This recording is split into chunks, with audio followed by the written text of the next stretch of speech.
And there goes Shango eating a fuzzy rat.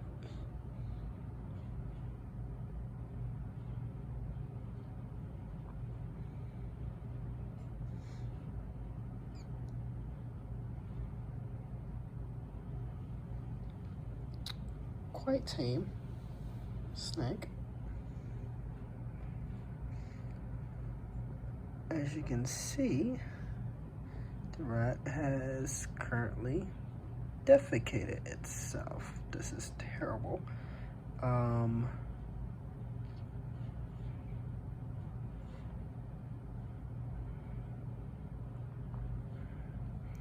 Shango's a baby python. Currently feeding on live.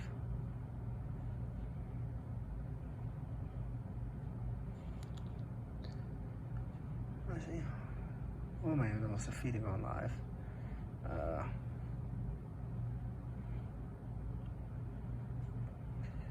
However, snakes are the hardest, in my opinion, to switch over, whereas manta lizards, being that they eat carrion and can be scavengers a bit, they definitely can eat dead.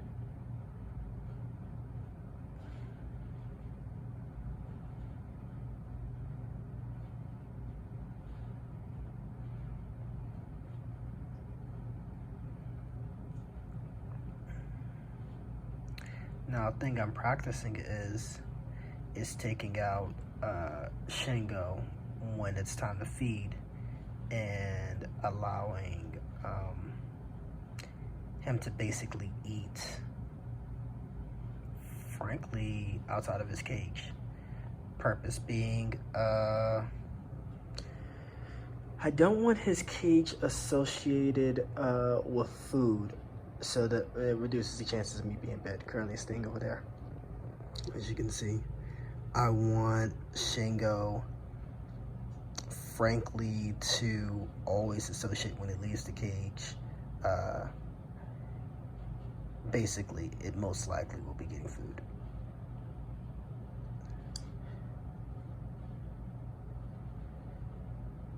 But not inside the cage. Just reducing my ability of getting bit. Don't want him associating that. As you can see, extremely calm animal. I had a ball python who would only wait to eat when I left the room, whereas Shango is literally eating in my lap. So I'm gonna come back and show y'all when he's actually swallowing, just so y'all can see. I know some people enjoy that.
Something to note about the feeding of reticulated pythons and pythons in general, largely snakes.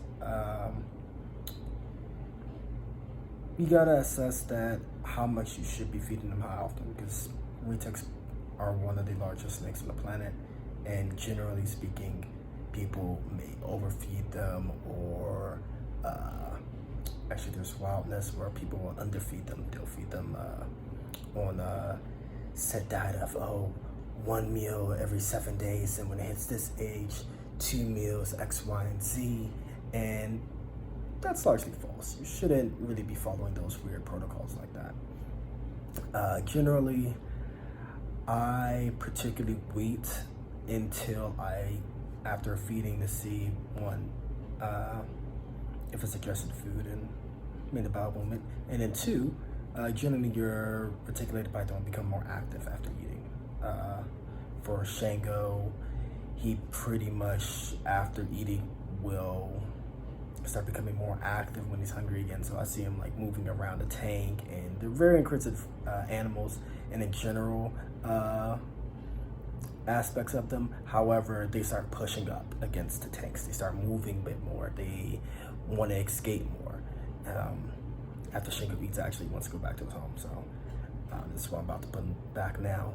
But generally, always keep a note of how often you feed them. If you want to make them really massive, then you need to feed them a lot more often, maybe every 4 days, every 3 days.